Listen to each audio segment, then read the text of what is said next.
Até Seja mais. bem-vindo, Cury. Seja bem-vindo. Grande Valeu, sniper. meus Grande amigos. sniper da Bom grande dia. metrópole Barra Mansa. É isso Cara, aí. eu Hoje dei tem risada macaco, aqui. né? Tem Eu macaco na. tem uns miquinhos, tô cantando aqui na frente de casa agora. Aqui. Isso aí. Cara, mas o que acontece? Eu dei risada porque tem uma rivalidade danada entre as cidades, né? Porque Volta Redonda nasceu de Barra Mansa, né? Então, veio daqui, mas aí cresceu muito com a Companhia Siderúrgica, né? Com a CSN. E daí ficou essa brincadeira, né, de que aqui virou a zona rural de Volta Redonda e tal. E eu nasci em Volta Redonda, meu trabalho é todo lá, mas praticamente eu sempre morei em Barra Mansa, né? Então, e isso na época da escola tinha até briga, era uma rixa danada, até hoje ainda tem um pouco. Então, aí na hora que você falou assim, você fica no mato, né, em Barra Mansa? Nossa. Mas é um privilégio. É um Não, privilégio. e Né? eu vou te falar, viu? Nesse período de pandemia tem acontecido muito isso, né? As pessoas têm migrado muito, né, para as áreas mais afastadas, justamente pela qualidade aí, de repente, né, qualidade de vida e tranquilidade, né? Então aqui realmente eu estou privilegiado quanto a isso. Ó, primeiramente, muito obrigado, viu, pelo convite, Pessoal, estar ao lado dos meus professores, amigos, feras, ídolos nessa grade aí desse congresso fenômeno. Eu estou realmente honrado aí de estar fazendo parte disso. Obrigado, galera.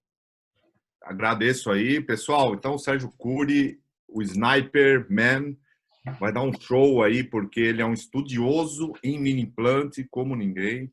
Foi para Taiwan também. Quem foi para lá estudar, passar uma semana, sabe que é árduo, e ele veio para cá para não precisarem fazer essa viagem para tão longe. Então ele passa todo o conhecimento lá com o Christian, professor Hangsi, professor John Lin, e, e agora com o método Sniper para dar o tiro certo. Rodrigo, fala aí. Bem, Cury, obrigado aí por você ter aceito o nosso convite. Eu que É, agradeço. é um prazer você estar com a gente aí. A gente bate papo às vezes aí pelo WhatsApp, conversa bastante. Pô, é um prazer estar aqui contigo e estou ansioso para ver sua aula. Fique à vontade, você está em casa aí. Ó, tem, só para você saber, eu estou vendo aqui pelo acompanhando, tem pessoal do Equador, México, Legal. Peru e com certeza muitos outros que não colocaram aqui no chat. Então, fique à vontade e 50 minutinhos. E no final, se tiver alguma pergunta, tá? Eu lhe passo aqui pelo chat na hora que finalizar, tá bom? Fique à vontade, a Perfeito. casa é sua. Obrigado mais uma vez, Mercúrio. Eu vou compartilhar aqui minha tela. Deixa eu só ver se vocês vão estar vendo direitinho aqui. Espera aí.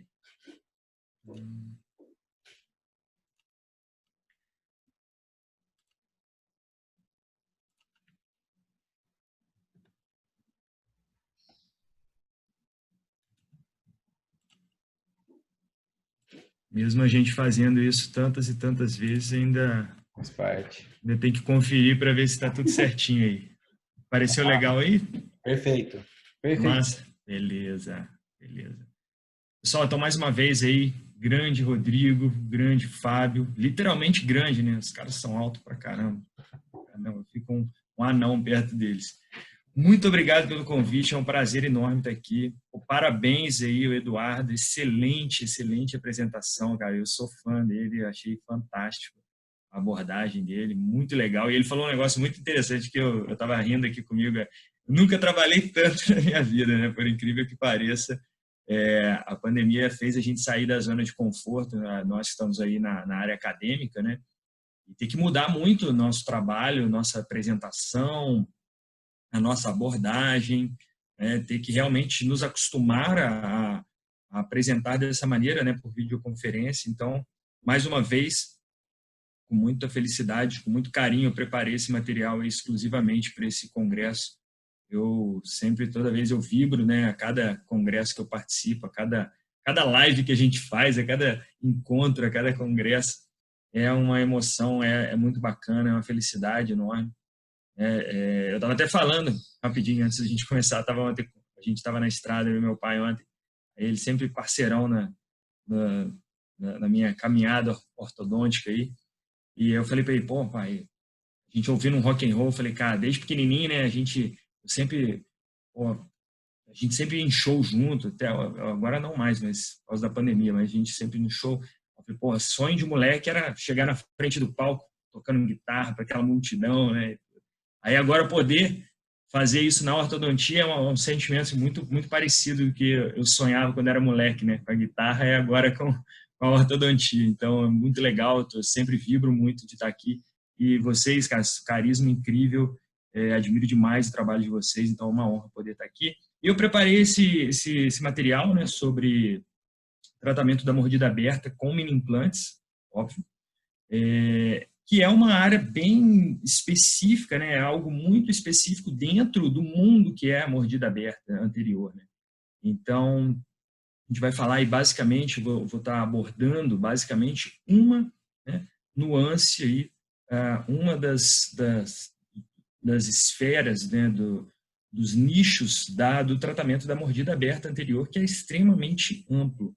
Eu estou tentando passar aqui, não está passando o slide, deixa eu ver se vai passar. Aí. Beleza. Deixa eu só perguntar uma coisa, conseguem ver aí o passador, o laser aí direitinho? Dá para ver aí o spotlight aí ou não? Não. Às vezes o zoom ele não habilita isso, não sei porquê. Opa, peraí. Você tem que compartilhar a tela, não pode compartilhar só o slide. Não aparece. Bom, enfim. Deixa assim. Estou vendo, agora dá para ver a seta. Então a setinha do mouse dá para ver, mas o spotlight aqui não, né? Não, só se compartilhar. Estou botando o zoom aqui. Bom, vou deixar assim mesmo, tranquilo. Bom, então eu fiz assim um mapa mental aqui do que seria, né, as minhas concepções de abordagem de correção da mordida aberta anterior, né, baseado, lógico, no que nós temos aí hoje na literatura. Então, nós temos basicamente uma intervenção precoce, uma intervenção interceptativa e uma abordagem corretiva, né? Onde na interceptativa nós podemos aí ter a ortopédica, dentoalveolar, ou até mesmo só a remoção do hábito, você já estaria em muitos casos, né, interceptando a mordida aberta anterior.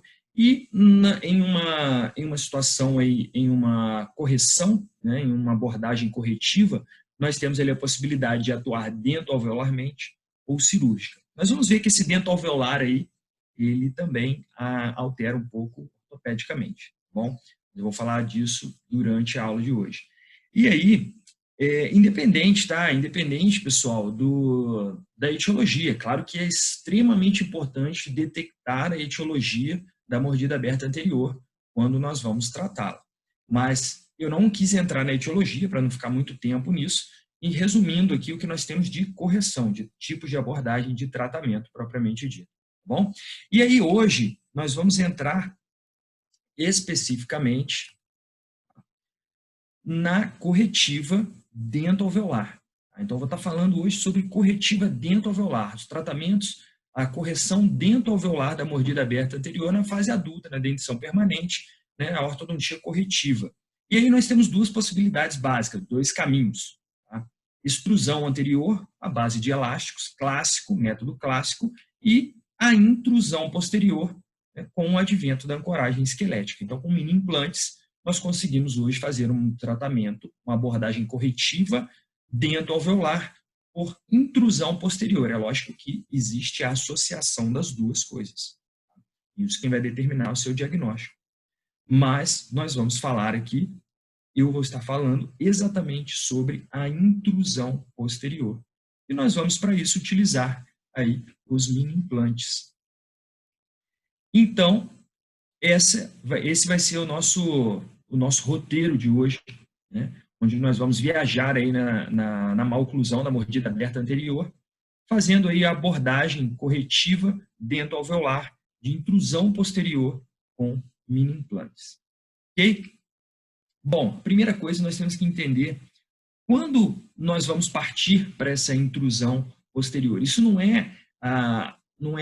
essa eleição ela não é definida pelo gosto do profissional, tá? Nem pelo gosto, nem pelo o que o paciente topa ou não. Nós temos que ter muito claro a questão de quando vamos indicar a intrusão posterior ou a extrusão anterior, ou ambos, claro. E para isso, nós temos que definir, né, as estratégias, baseado no quê? No padrão vertical do paciente e, claro, no sorriso desse paciente. Tá? Então, o sorriso, a exposição de incisivos, ela vai dizer muito para nós quando estamos ali planejando o tratamento de uma mordida aberta anterior. Ok?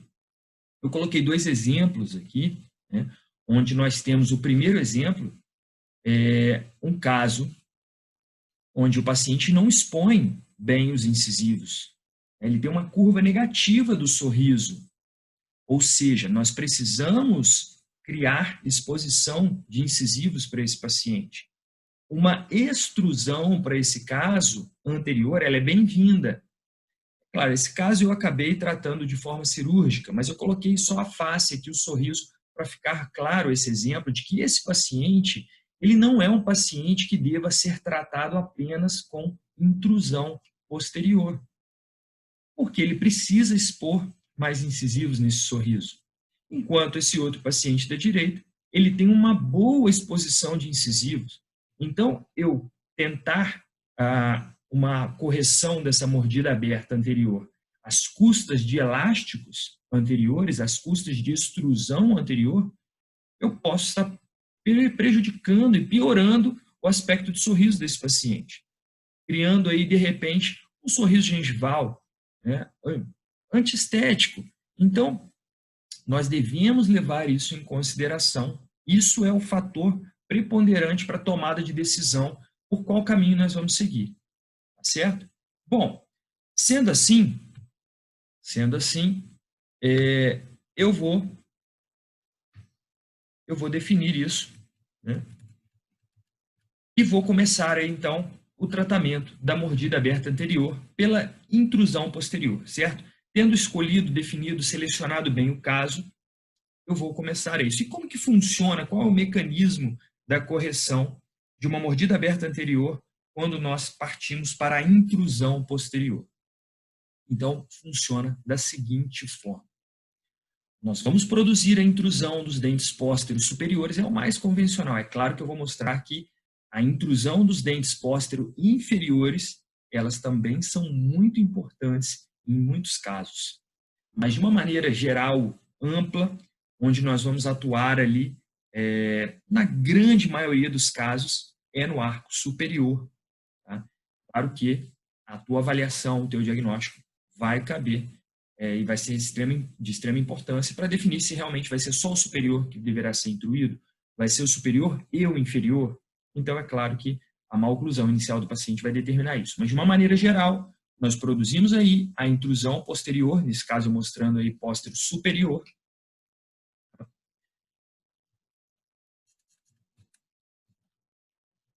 Então, a intrusão póstero superior. Feita essa intrusão póstero superior, eu tenho esse fenômeno que é a autorrotação da mandíbula. Uma rotação no sentido anti-horário da mandíbula.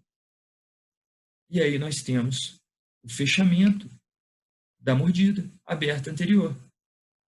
Além disso, nós temos a diminuição da AFAI, da altura facial antero-inferior desse paciente. Então, nós diminuímos a dimensão vertical desse paciente. E nós temos projeção de mento, tá certo? Nós temos aí projeção do mento. Porque, reparem bem, quando nós estamos fazendo essa intrusão e eu promovo essa autorrotação da mandíbula, reparem aqui, olha, no pogônio. Reparem aqui o pogônio desse paciente. Eu estou mostrando aqui o spotlight aqui, mas esqueci que o zoom não está aparecendo aí. Mas, enfim, ó, eu tenho aqui antes, né, o paciente com a mordida aberta e após a correção da mordida aberta, após a autorrotação da mandíbula, certo? E aí, reparem bem como esse pogônio, como esse mento, ele, ao sofrer a rotação, ele se desloca para cima e para frente. Então, eu tenho, nesses casos, a projeção do mento. Isso quer dizer que um paciente que seja mordida aberta anterior. E tem ali uma deficiência, uma falsa deficiência mandibular, porque na verdade não é uma deficiência sagital mandibular, e sim uma posição, um giro inadequado, insuficiente dessa mandíbula. Ao promover essa abordagem de intrusão póstero-superior com os mini-implantes, nós vamos ter ali essa autorrotação que vai favorecer, né, a face desse paciente, o perfil desse paciente. E, claro, geralmente está associado a pacientes verticais, como eu falei ali do padrão facial do paciente, né? Um paciente face curta, não é interessante eu promover esse tipo de alteração, de autorrotação na mandíbula, porque eu vou tender a diminuir o terço inferior desse paciente. E aí, se é um paciente já face curta, que já tem uma deficiência de terço inferior, isso não vai ser adequado, não é desejado para a face desse paciente, tá bom? Então, nós temos ali, olha, a partir do conhecimento desse mecanismo de correção, e agora, a partir daqui nós vamos falar aí da biomecânica, nós podemos afirmar, então, que o paciente que mais se beneficia disso é o paciente mordida aberta, lógico, vertical, hiperdivergente, sim. E além disso, lembra que eu falei, olha, o mento ele se desloca para cima e para frente. Então, essa oclusão, ela tende a se posicionar de uma maneira a ficar com uma tendência maior para a classe 3.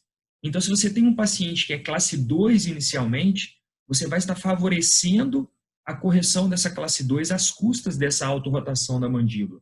Quer ver um exemplo clássico? Mordida aberta, paciente vertical hiperdivergente, e ele é 1/4 de classe 2. Eu não vou planejar elástico de classe 2 para esse paciente. Eu não vou planejar distalização para esse paciente. Essa classe 2 ela vai ser totalmente corrigida pela autorrotação da mandíbula, onde a mandíbula e, claro, o arco mandibular estará se posicionando mais para cima e mais para frente, mais para anterior e mais para superior. Então, eu fecho a mordida aberta desse paciente e ainda corrijo essa classe 2. E, na verdade, não é uma classe 2 dentária, ela é uma classe 2 pelo deslocamento ali da mandibular, uma rotação mandibular inadequada, insuficiente. E aí eu consigo devolver essa rotação para esse paciente, fazendo essa autorrotação da mandíbula aos custos da intrusão póstero-superior. Tá? Então, quero que todos entendam, né? Claro, para quem já domina mais essa técnica, já está muito acostumado com isso, mas para quem está vendo, de repente, pela primeira ou pelas primeiras vezes, é interessante saber esse mecanismo da correção antes de nós entrarmos na mecânica, na biomecânica propriamente dita. Tá bom? Bom, isso quer dizer que se o meu paciente ele é classe 1, na mordida aberta, quando eu faço a intrusão posterior e eu permito essa autorrotação da mandíbula, eu posso sim criar algum grau de classe 3. E se esse paciente já é classe 3, saiba que você vai tender a piorar essa classe 3. Porque durante a autorrotação, essa mandíbula se desloca, né, o mento ele vai se deslocar para cima e para frente. Então, você tende a favorecer ali a classe 3. Então, se você tem ali um paciente que é classe 1, prepare-se, já planeje uma correção final ali para uma classe 3. Então, geralmente, esse tipo de paciente que é classe 1, eu já tenho ali no meu planejamento que provavelmente eu vá ter que resolver essa classe 3 após a autorrotação da mandíbula. E se é um paciente que já é classe 3, talvez eu nem indique essa abordagem para ele. Entende? Se é um paciente hiperdivergente, mordida aberta, né, uma mordida aberta esquelética, já é um classe 3 significante antes da correção, talvez esse paciente ele caiba melhor para o tratamento cirúrgico. Então, é muito provável que seja um paciente indicado a uma cirurgia ortognática. Tá certo? Então, muito cuidado com o sagital desse paciente. Tá? Então, é muito importante essa leitura prévia da condição sagital do paciente. Certo? E aí, olha, mostrando a imagem, né, um mini implante interradicular por vestibular entre o segundo pré e o primeiro molar, realizando aí essa mecânica intrusiva que nós estamos falando, né, para a correção da mordida aberta anterior. Legal? Agora, será que é só isso mesmo? Será que é só fazer essa intrusão por vestibular com esse mini implante interradicular? Então, aí começa a nossa aventura, né, a nossa jornada de hoje. Como deve ser feita essa intrusão? Quais são as possibilidades de promover essa intrusão póstero-superior, essa intrusão póstero-inferior também, para a correção da mordida aberta anterior? E aí, vejam bem, vamos falar um pouquinho da biomecânica da intrusão posterior com mini implantes, certo? Então, eu tenho aí um mini implante instalado por vestibular e eu tenho ali, olha, a seta branca, essa setinha laranja aqui, vocês ignorem. É para ela ter entrado depois ali, mas ela já foi precoce e entrou ali na frente junto com o slide, mas enfim. Nós temos ali uma mecânica sendo direcionada da vestibular do molar, né, no caso ali dos molares, ou do fio, enfim. Eu coloquei um molar ali para representar o que vai acontecer com os dentes pósteros superiores. Mas a biomecânica ela vai ser ali preponderante e essencial para o sucesso da abordagem dessa intrusão posterior. Então vamos lá, a seta branca pontilhada ela está representando ali o meu elástico, eu estou fazendo a puxada do molar, né, até o mini implante, ou dos molares, ou do molar e pré-molar, ou do fio, como eu mostrei ali na fotografia anterior.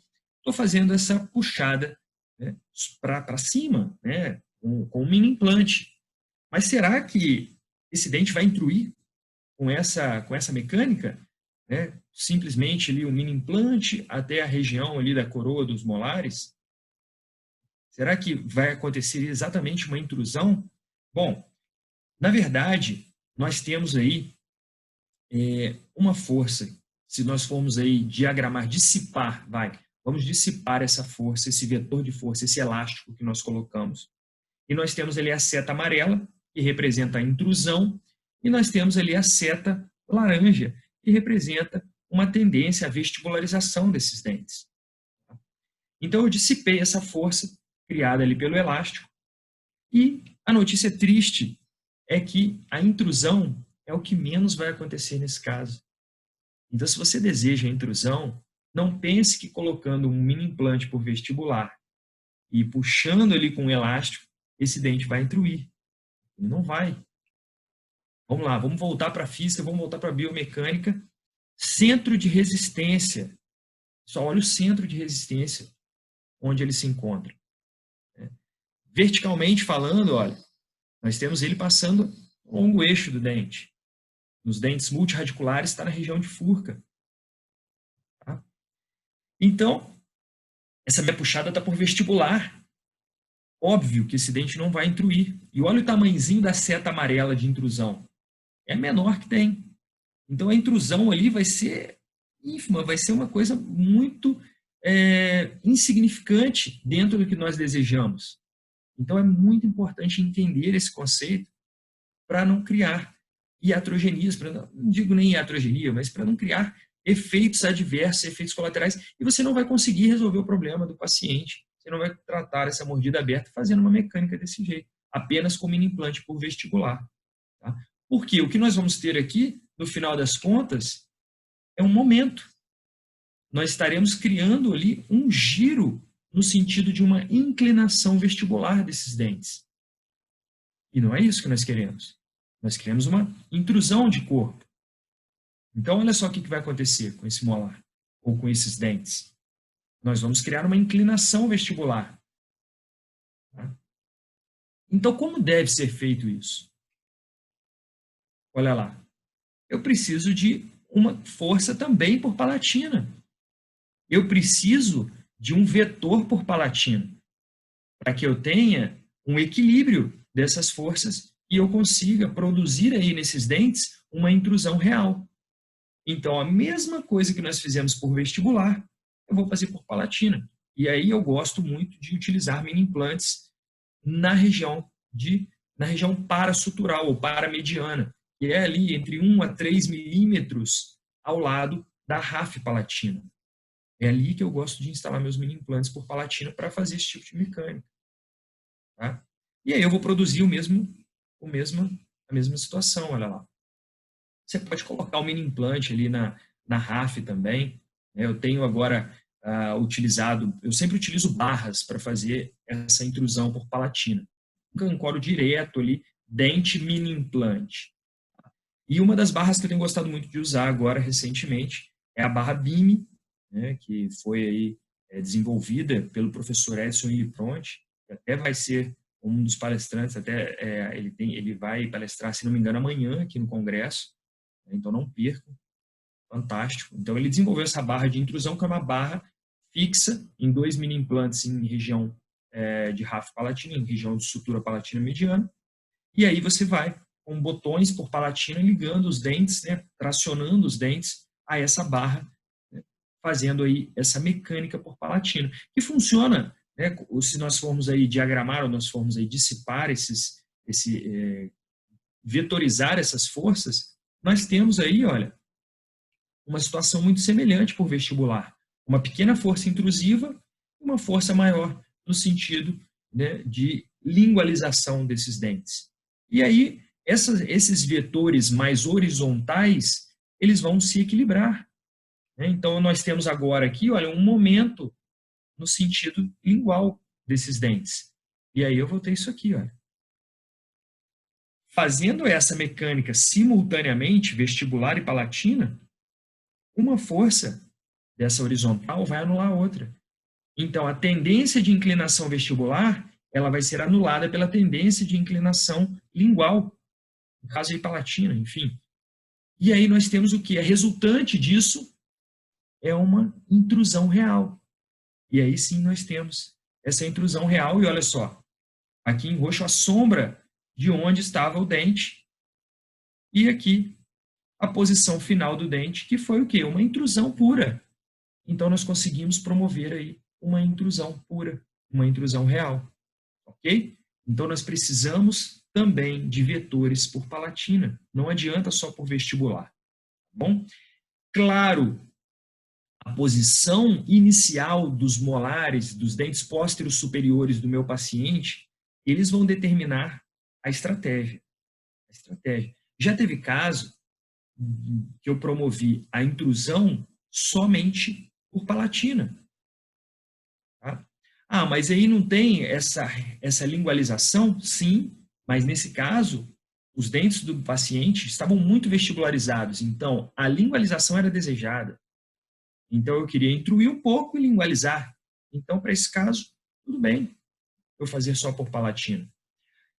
Caso contrário, agora, os molares do meu paciente, os dentes pósteros superiores do meu paciente estão muito lingualizados, muito inclinados para a lingual. Tudo bem, comece só por vestibular. Permita que, além da intrusão, essa mecânica ela corrija a inclinação desses dentes pósteros superiores. Ótimo! Você vai fazer duas coisas de uma só vez. Você vai estar intruindo para corrigir a mordida aberta anterior e vai estar corrigindo a inclinação dentária dos dentes pósteros superiores. Fantástico! E a partir do momento que eu já tenho a posição que eu quero, se eu ainda desejo intruir, aí eu coloco a mecânica, implemento, incorporo também a mecânica por palatina. Fantástico, pronto. Né? Então, eu fiz a correção da inclinação dos dentes pósteros superiores e agora equilibrei as forças horizontais para eu ter agora somente a força intrusiva. Você pode fazer isso. Então, use a criatividade e o conhecimento biomecânico para individualizar cada caso. Cada caso deve ser individualizado.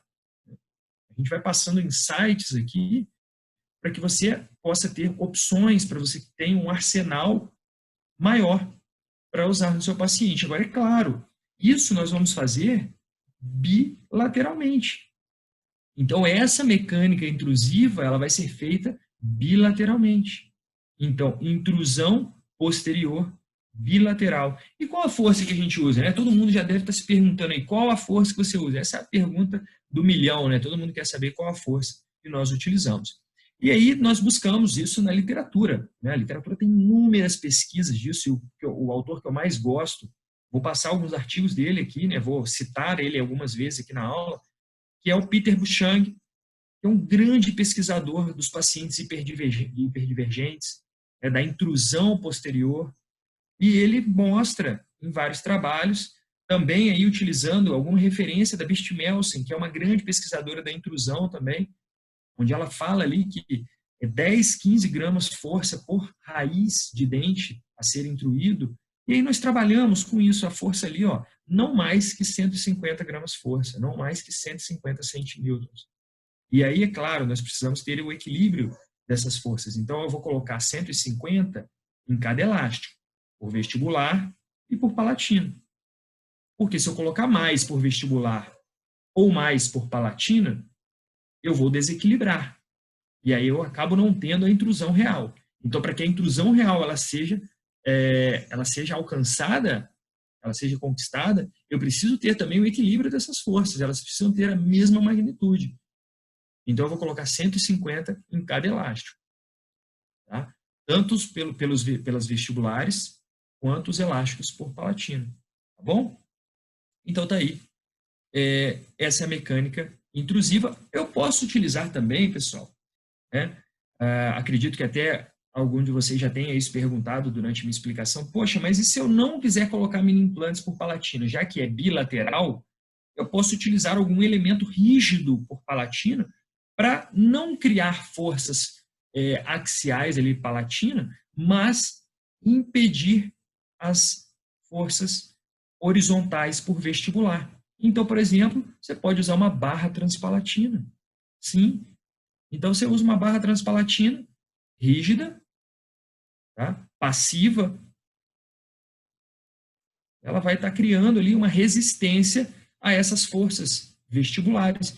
E você também vai evitar ou vai controlar, né? Às vezes você acaba tendo um pouco, mesmo com a barra palatina, você tem ainda um pouco, mas é muito pouco. Ela controla muito bem essa tendência à vestibularização. E é claro, você precisa fazer uma barra palatina com uma distância suficiente dentro do que você deseja intruir. Então, por exemplo, eu quero intruir 3 milímetros. Eu deixo ela ali numa distância maior que 3 milímetros, porque eu sei que durante a intrusão, essa barra vai estar migrando em direção ao palato do paciente. E aí eu posso começar a criar o quê? Uma isquemia, uma inflamação, né? O tecido do palato não responde bem a isso. Tá? Então, para evitar intercorrências, calcule isso e deixe a barra mais baixa possível. Tá? Trabalhos às vezes, mostram aí até mesmo colegas que usam botões de acrílico na barra palatina, naquele U central ali da barra palatina, né, para usar a força da língua como um componente auxiliar dentro da intrusão. Também é possível. Tá? Agora, eu particularmente gosto de fazer a mecânica por palatina também.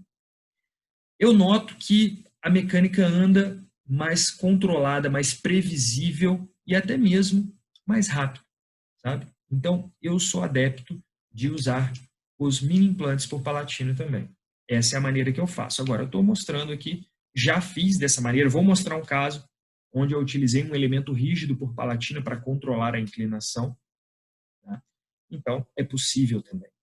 Legal? Bom, e o mini implante por vestibular, tá? Aqui eu juntei as duas imagens e acabou ficando parecendo que eu estou por lingual aí, né? Mas não, na verdade é porque as imagens se mesclaram e eu não tinha me dado conta disso, né? Que estava aparecendo que era o palato aí no meio, mas não é. São duas vestibulares e eu quero fazer a seguinte pergunta. O mini implante interradicular ou o mini implante em crista infrazigomática? Tá? Então, ignorem essa junção aqui no meio, olha, tá?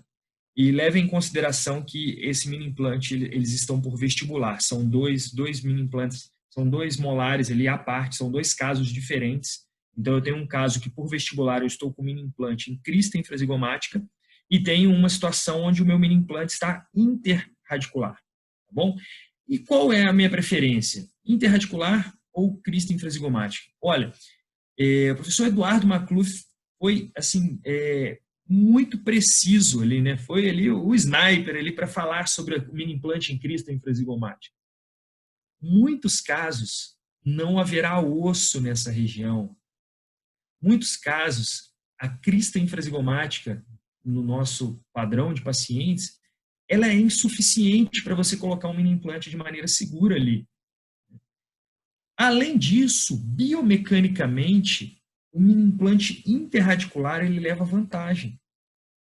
Ele leva vantagem. Por quê? Repare bem os vetores. Quando eu instalo ele interradicular, a cabeça do meu mini implante tende a ficar mais próxima da gengiva. Então, é na cabeça do mini implante que eu vou ancorar o elástico. Então, dessa maneira, a minha setinha branca pontilhada, que é o vetor do meu elástico, ela vai estar mais vertical, menos oblíqua, quando eu uso os interradiculares. Isso significa, olha aqui, ó, que a setinha amarela da intrusão, o meu vetor de força intrusivo vai ser maior. E o vetor de vestibularização aqui, olha, de inclinação vestibular, vai ser menor. Resumindo, quando eu trabalho com mini implantes em crista infrazigomática, a minha tendência à vestibularização aí é maior. Quando eu tenho os interradiculares, a tendência à vestibularização é menor, porque a cabeça está mais próxima da gengiva, consequentemente vai estar mais próxima do centro de resistência do dente. Ainda vai estar por vestibular, ainda vai ter vestibularização, mas vai ser menor. Tá bom? Além disso, os interradiculares bastam a periapical para você estar realmente seguro quanto à instalação. Né? Enquanto aí um mini implante em crista infrazigomática, eu particularmente recomendo que tenha uma avaliação tridimensional para você instalar com maior segurança. Tá bom? Então, a minha preferência é interradicular. Tá bom? Mas nesse caso eu instalei em crista infrazigomática, olha só. Esse caso, tá? Apesar de ser um caso aí que eu coloquei na aula aqui de mordida aberta, mas ele é um caso que eu estou fazendo ali impacção de maxila, que inclusive, se não me engano, vai ter um professor que vai, nesse congresso, eu não lembro quem, vai estar falando somente sobre impacção de maxila, tá? Que inclusive é um tema que eu adoro, que eu gosto muito. Então, veja bem, eu coloquei um mini implante em crista infrazigomática por quê? Primeiro, porque o paciente ele tinha o volume de crista infrazigomática propriamente dito em gengiva inserida muito bacana. E eu corroboro com o que o professor Eduardo Macluf falou. Apesar da literatura mostrar que não tem diferença estatisticamente significante da perda de mini implantes em gengiva inserida e mucosa alveolar, quem trabalha com mini implantes e extraalveolares sabe que você instalar em gengiva inserida um IZC é muito melhor a nível de estabilidade do que em mucosa alveolar. A mucosa alveolar dá muito mais intercorrências. Pode não perder mais mini implantes, mas ela gera mais intercorrências. Isso é inevitável. Clinicamente, o que o professor Eduardo falou, concordo plenamente. A estatística está aí na literatura, mas o que eu passo na clínica é muito importante para mim. É muito importante para mim. Então, eu tenho a minha estatística de consultório, né, dos meus casos tratados, e a gente se guia também por isso. Claro, a gente não pode largar a literatura de forma alguma, mas o que nós passamos no dia a dia também deve refletir nas nossas decisões, na tomada de decisão. Nesse caso, a paciente tinha um grande volume ali em crista infrazigomática e era uma paciente classe 2. Ela era uma meia classe 2, que eu não só iria produzir a impacção, mas também eu queria uma distalização. E ela tinha muita projeção de incisivos, os incisivos muito vestibularizados. Então, uma retroinclinação desses incisivos também era favorável, já que a mecânica intrusiva anterior, ela produz uma vestibularização. Eu preciso contrapor isso. Aí eu resolvi, nesse caso, usar mini implante em IZC. Pelo favorecimento anatômico, tá? E pela necessidade biomecânica de uma distalização. Quando eu tenho que distalizar também, quando a minha classe 2 é muito grande, eu preciso distalizar, além de intruir, eu devo colocar ali, então, um extraalveolar, um mini implante em crista infrazigomática, para que eu tenha liberdade de distalização completa aí do ar. Beleza? Esse também é um outro caso, olha, que eu estou associando impacção, ou seja, intrusão não é caso de mordida aberta, tá, pessoal? Mas eu coloquei para ilustrar isso aí, que eu faço, às vezes, a intrusão posterior com um mini implante em IZC. Né? Então, olha lá, um mini implante em crista infrazigomática, produzindo ali uma mecânica de distalização e intrusão posterior também, tá certo? Olha lá, o elástico saindo do mini implante em crista infrazigomática, em IZC, até a região posterior, beleza? E aí nós temos, né, a impacção de maxila acontecendo nessa paciente, aí chegamos na fase de retração, é um caso aí já finalizado, mas que eu quero mostrar só essa nuance biomecânica aqui para vocês. Esse é um outro caso também, tá? Que foi um caso de impacção, correção do sorriso gengival, e que num determinado momento se apresentou com uma mordida aberta muito severa, que a paciente já tinha um pouquinho de mordida aberta, mas muita exposição de gengiva. Então eu tive que fazer também intrusão antero-superior. E aí já feita, eu estabilizo aqui, olha, engessado, para não recidivar, eu engesso quando eu chego na posição ideal, mas agora eu tenho uma baita de uma mordida aberta e eu preciso corrigir. Vamos lá? Interradiculares, olha. Então eu tenho os mini implantes interradiculares, coloco eles o mais alto possível, porém sempre respeitando gengiva inserida, ou na maioria das vezes respeitando gengiva inserida, né? Veja que nesse caso aqui, especificamente no lado esquerdo, eu passo um pouquinho do limite mucogengival. Do lado direito eu mantenho ali na linha mucogengival.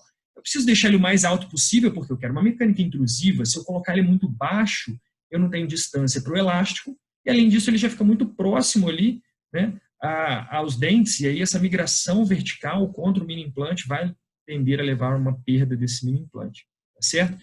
E aí, olha só, eu tenho também aqui, olha, a mecânica, tá? Uma pena não estar conseguindo mostrar para vocês o zoom aqui, olha, para ampliar essa imagem, mas eu tenho aqui, olha, deixa eu ver se eu consigo na apresentação mostrar aqui, ó, olha lá, consegui. Eu tenho uma intrusão acontecendo por palatina também, com essa barra de intrusão, essa barra de impacção maxilar, com 2 mini implantes em região paramediana. 150 gramas por palatina. Vou voltar aqui, como é que eu volto? Será? Aí voltei. E 150 por vestibular. Beleza? Então é isso que eu faço. Por quê? Meus molares estão verticais, eles estão verticalizados. Então eu não quero inclinação de molar agora. Eu quero impacção, eu quero intrusão real, intrusão verdadeira. Tá bom? Olha lá, a mordida aberta se fechando.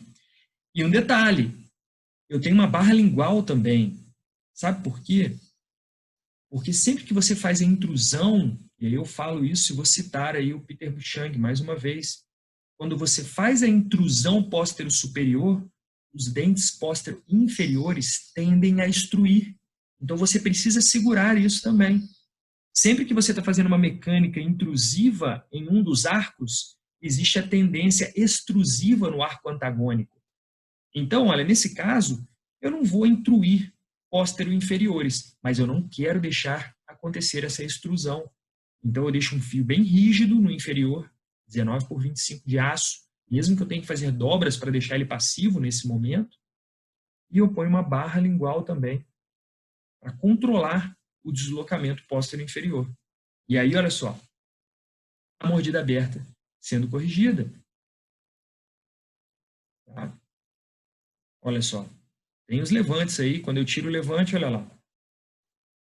Um pouco de contato prematuro nas cúspides palatinas, desse lado, especificamente do lado esquerdo, e agora eu estou controlando com torque para jogar para cima, para intruir essas cúspides palatinas que ficaram ali criando esse contato prematuro. Tá? Mas eu já tenho aí praticamente a correção dessa mordida aberta. Tá certo? Perdi um mini implante aqui, olha, no palato, período de pandemia, ficamos aí um bom tempo sem, né, uns 5 meses aí talvez sem ela vir à consulta, voltou, né, com o mini implante com mobilidade, eu removi esse mini implante, aproveitei também para remover a barra, já estava suficiente, claro que eu vou manter um amarrilhado ali, um conjugado, né, com ligadura metálica para segurar o que eu consegui de intrusão, igual, assim como eu engessei na região anterior, né?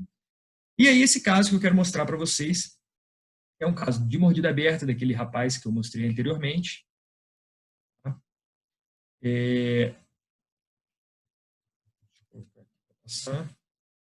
Então, um caso de atresia maxilar com mordida aberta anterior. Olha lá. Apesar de não ter dentariamente, esse paciente ele tinha um perfil reto, então preocupou muito esse movimento de intrusão, mas eu iria prejudicar o sorriso dele fazendo extrusão anterior. Então, eu preciso ali realmente criar uma intrusão póstero-superior. Tá? E, claro, matresia maxilar, eu fiz uma expansão rápida da maxila. Nessa época, eu ainda não trabalhava com MARP. Isso faz já algum tempo. Esse paciente já está com controle pós-tratamento aí de 3 anos, se não me engano. Então, esse caso foi tratado já há algum tempo. E nessa época eu não fazia MARP, era um paciente aí de 17 anos. Eu falei, vou arriscar, né? Porque se não der certo, ele ia para uma cirurgia de expansão, uma expansão assistida cirurgicamente, o SARP. Mas deu tudo certo, né? Para minha surpresa, eu consegui com o Hirax fazer a disjunção da sutura palatina mediana em 5 dias. Fui fazendo a expansão até quando eu achei conveniente, quando eu achei necessária a correção total ali, transversal. E aí, com 14 dias, eu tenho essa situação, coloquei uma gradezinha ali para controlar o hábito, né, ajudar aí nessa correção da mordida aberta anterior. E eu tenho essa situação pós-expansão, né, no primeiro mês aí. Ó. E notem que essa mordida, apesar de estar aberta, ela não está correta aí. O paciente está ocluindo, desviando a mandíbula. Então, essa mordida ela é mais aberta do que parece. E no segundo mês, o diastema já fechando espontaneamente. Olha aí, ó. Eu vou mantendo, não faço nada por enquanto, e aí eu falo, vamos avaliar essa mordida aberta real. Tirei a grade e posicionei esse paciente, posicionei não, né? Desprogramei esse paciente e ele chegou na posição mais confortável, mais fisiológica da mandíbula, uns chamam de relação cêntrica, outros chamam de relação central, outros chamam de posição fisiológica da mandíbula, enfim, o nome que você dê é isso aí, ó, desprogramou, chegou numa posição mais adequada, onde nós temos, inclusive, agora a coincidência das linhas médias, e aí a mordida aberta se mostrou ainda maior. Essa é a maloclusão que eu preciso tratar, essa é a posição que eu devo tratar esse paciente. E aí eu começo, aí sim, depois de 3 meses, eu começo a fazer a intrusão posterior. E olha o que eu falei, eu tenho um Hirax por palatina num período de contenção. Ele já é o meu elemento rígido para contrapor as forças vestibulares. Então, nesse caso, eu trabalhei somente com mini implantes interradiculares por vestibular. Olha lá. Bom, fiz um segmento de fio ele passivo para poder colocar um fio rígido, 19 por 25, fazer essa mecânica intrusiva póstero superior, 150 gramas de força. Né? E aí, no método, né, no método que eu preconizo, no método que eu desenvolvi, né, o método Sniper, eu vou explicando os tipos de mini implante que eu gosto de usar na região posterior, aí no caso, né, um mini implante para a região interradicular, para a gente poder fazer aí a intrusão póstero superior. A literatura mostra que a área que tem maior espaço interradicular, onde mais tem espaço interradicular ali, é entre os 2 pré-molares. Porém, nesse caso, eu desejo mais posterior. E, claro, cada caso vai mostrar um espaço diferente. Então, nesse caso, eu instalei entre os 2 molares. Tá bom? Mesmo a literatura mostrando que a melhor área para instalar interradiculares é entre pré-molares, desculpa. Eu quis mais para trás, mais posterior, e eu tinha esse espaço. Tá bom? E aí, olha só, a diferença da MH para a relação cêntrica. Tá vendo? E aí eu começo, depois de alguns meses, no 5º mês de tratamento, seguindo o que o Peter Buchang preconiza, eu comecei a fazer o que também? Uma intrusão póstero-inferior. Na verdade, olha só que legal, geralmente eu associo barra lingual e os mini implantes por vestibular, porque a barra lingual vai impedir que os dentes póstero-inferiores vestibularizem. Então, a barra lingual ela vai permitir a intrusão real desses dentes. Porém, veja só, esses molares, pela atresia maxilar prévia desse paciente, eles se encontravam muito lingualizados. Eu não coloquei barra lingual. Só os mini implantes por vestibular, ali, ó, interradiculares, eu vou conseguir vestibularizar e intruir. E essa vestibularização dos inferiores, ela é benéfica para esse paciente, porque ele tem os molares lingualizados. Olha lá. Então, eu instalei mini implantes interradiculares posteriores, fazendo aí a intrusão e vestibularização, que nesse caso vai ser a verticalização, vai ser a correção desses dentes. estão lingualizados, certo? Então é isso, tá? Também na região mandibular ali, olha, a literatura mostra que a maior distância interradicular está entre os premolares. Mais uma vez, eu coloquei um pouco mais posterior pela necessidade biomecânica nesse caso, tá legal?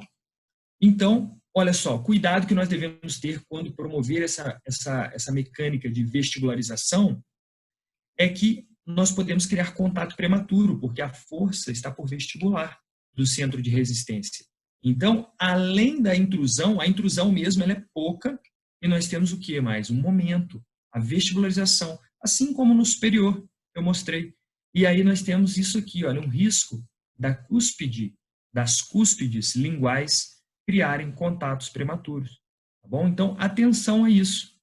Tá? Por isso é importante, se os molares e os premolares inferiores eles estiverem já bem posicionados, estiverem verticalizados, e você desejar uma intrusão, use uma barra lingual bem rígida para ela não permitir essa vestibularização.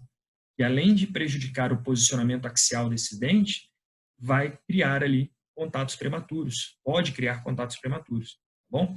E aí eu toquei a mecânica, olha, entrei com o aparelho fixo, entrei com os brackets. Repare aí que com 6 meses, essa mordida aberta já está corrigida. Como assim? Estou vendo mordida aberta ainda, certo? Não. Olha o tamanho do batente do levante que está na posterior. Então, essa mordida está aberta pelo levante que eu coloquei.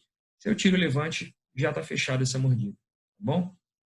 Olha lá, eu vou diminuindo o levante, vou mudando ele de local. Eu percebi que os segundos molares estavam intruindo muito. Mudei para o 26 ali o levante. Né? E aí, quando eu tiro o levante, olha, eu realço que realmente o que já aconteceu, que é a correção da mordida aberta anterior. Tá bom? Então, quando eu removo os levantes, eu já sabia disso, né? Porque na troca dos levantes eu vou checando, eu sempre removo os levantes para checar se já está legal. E eu já sabia que já tinha corrigido essa mordida aberta. Né?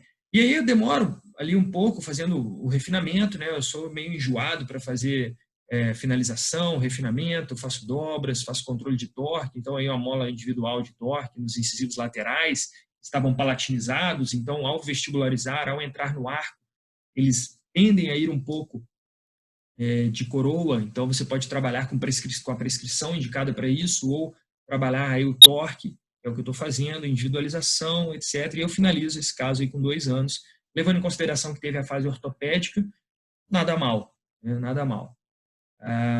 Ok?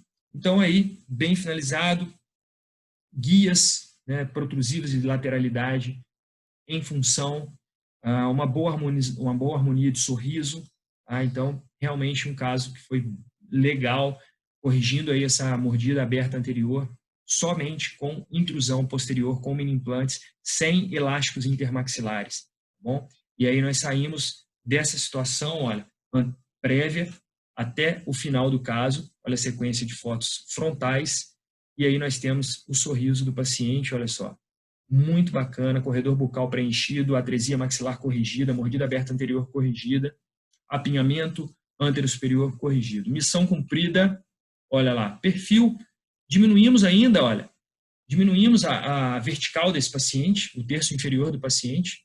Então, olha aí um ângulo entre o plano maxilar, o plano palatino e o plano mandibular, onde tinha 35 graus, foi para 31, então nós reduzimos aí a altura desse terço inferior do paciente.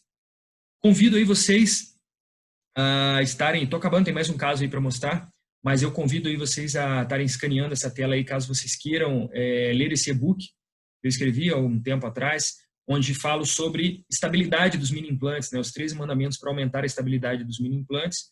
Podem achar também no meu site ou na rede social, ou tirando aí uma foto desse QR Code. Desse QR Code você consegue baixar esse e-book, beleza?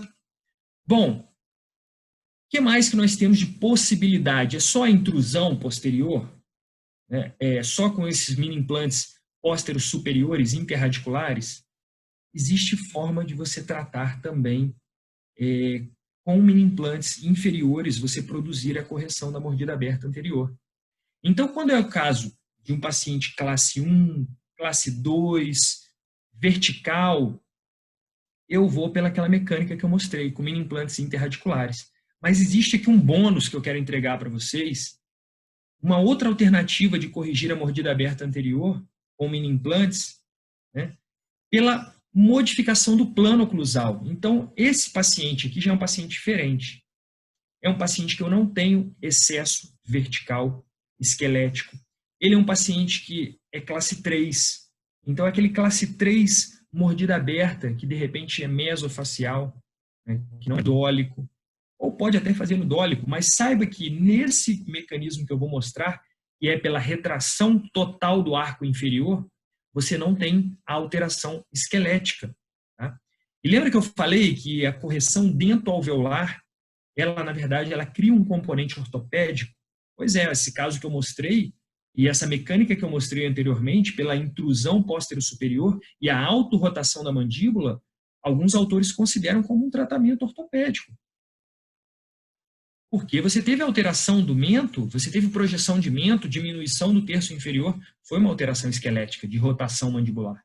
Bom, nesse caso, agora, retração do arco inferior não tem alteração esquelética nenhuma. Você vai alterar o plano oclusal por intrusão póstero-inferior e extrusão antero-inferior. E aí nós temos a rotação do plano oclusal inferior. Como que a gente faz isso? É bem simples, mas tem que ter a indicação correta. Paciente classe 3, porque nós vamos utilizar aqui, olha, uma retração do arco inferior. Não vai ter efeito ortopédico. Eu vou rodar o plano oclusal inferior.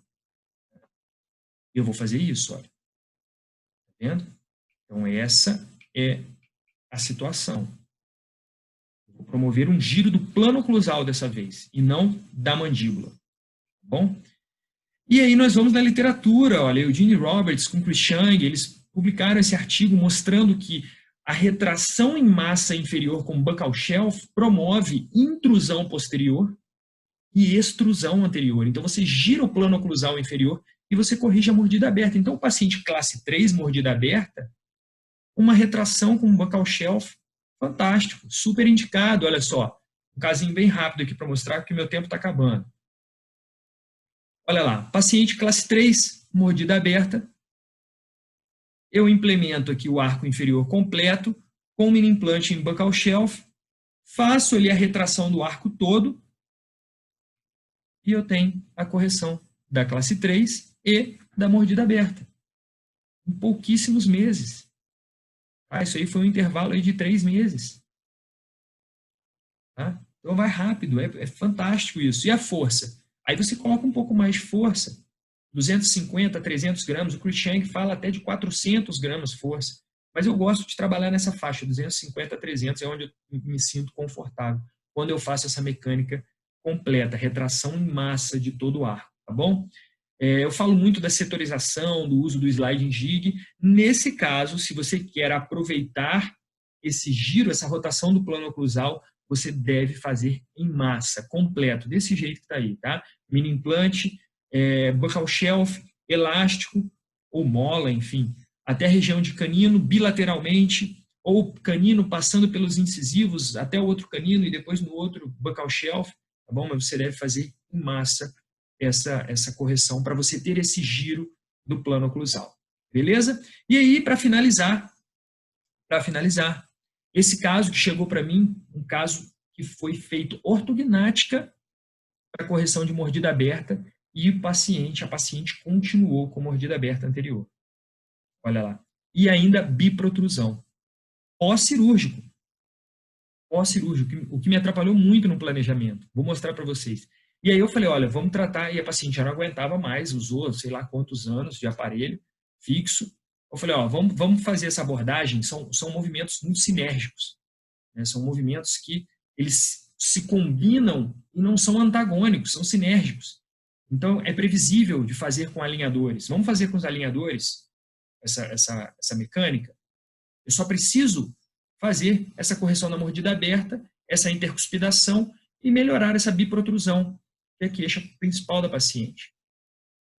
E aí, foi feito isso. Uma abordagem com mini implantes e alinhadores, e eu anteriormente tinha planejado 4 mini implantes, 2 em IZC e 2 em buccal shelf, né? E aí vocês podem ver que eu estou usando só buccal shelf, já explico o porquê, e o meu mini implante buccal shelf fazendo a retração do arco inferior em massa e do superior também com uma mecânica intermaxilar.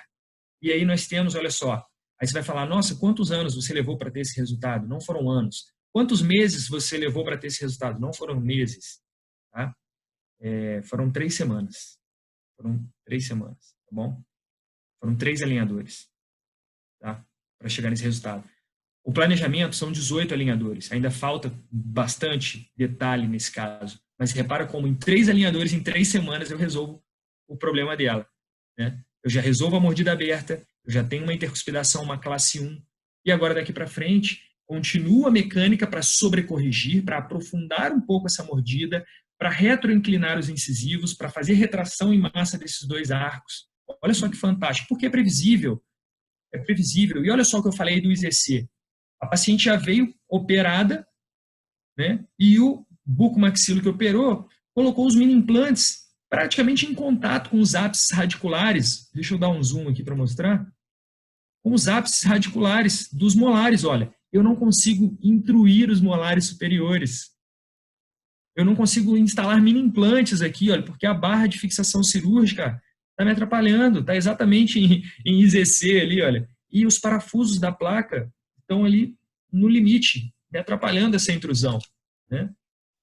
Bom, então restou fazer essa mecânica, né, para corrigir a mordida aberta anterior e a biprotrusão, apenas com buccal shelf, olha lá.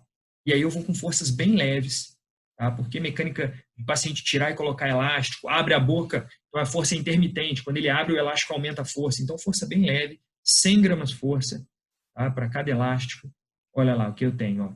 Rotação do plano oclusal, retração, exatamente o que eu mostrei, a literatura mostra para a gente. E é claro que no setup eu promovi movimentos em sinergia a mecânica com os mini implantes. Beleza? E aí, olha, o caso com 3 semanas, tá? Um caso que eu recém comecei, fantástico, né? O que nós já conseguimos aí com 3 alinhadores. Ainda falta muita coisa. E para finalizar, né, eu gosto muito dessa frase, que mais importante do que ter as ideias, né, é ter a clareza do problema. Então, não adianta você, colega que está assistindo, absorver essas informações, esses insights que eu passei aqui hoje e aplicar de maneira geral no seu consultório. Você precisa ter clareza do problema. Ter a clareza do problema, ou seja, o diagnóstico, é muito mais importante do que a mecânica que você vai fazer, porque você pode estar fazendo uma mecânica para o caso errado. Vocês viram que eu apresentei basicamente 2 alternativas de intrusão posterior para correção da mordida aberta. Uma póstero-superior, com autorrotação da mandíbula, com efeito ortopédico. A outra com rotação do plano oclusal inferior, sem efeito ortopédico, mais indicado para uma classe 3. Então, saiba selecionar cada mecânica para cada caso. Individualização. Né? E aí eu gosto de citar essa frase aqui do Murilo Gun: cavar bem no lugar errado é cavar mal. Você pode ter a melhor pá, a melhor escavadeira do mundo, mas se você estiver cavando no lugar errado, você está cavando mal. Então não adianta você ter a ferramenta se você não tem o conhecimento do diagnóstico, de detectar qual é o problema e qual deve ser o planejamento adequado para esse paciente. Tá bom? Então fica aí essa minha mensagem final. Pô, aqui no meu relógio são 11 horas em ponto, eu acho que era o tempo que eu tinha mesmo. Então acabei cronometrado aí exatamente no ponto. Eu não sei se vocês estão conseguindo ouvir o som aí, tem um sonzinho aí do Superman aí no final, a musiquinha dele.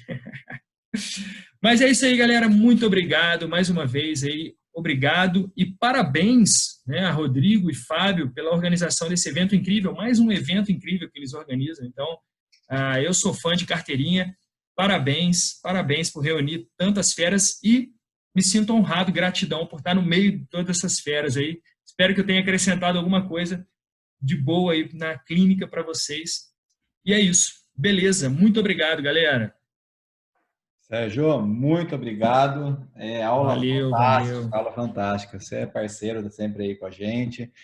É um dos caras hoje que mais falam e falam muito bem sobre os mini implantes. Foi um privilégio estar aqui contigo, ter sua amizade aí, que a gente conversa bastante, e ter assistido sua aula. Pô, é fantástico. Obrigado mesmo, de coração, aí, por ter aceito o convite. E vai falar para todos aí, pessoal, É um evento beneficente para ajudar o Instituto Brené Mark. Então, quem puder, na página lá, tem os dados do Instituto. É doação direta para o Instituto, tá? Não passa nada com a gente. É realmente beneficente para o Instituto, tá bem? Sérgio, obrigado mais uma vez. Valeu, pessoal. A sua aula sempre fantástica. Como sempre, não tenho nem como te agradecer mais. Muito obrigado. Que isso, tamo junto. Valeu, galera. Um abraço.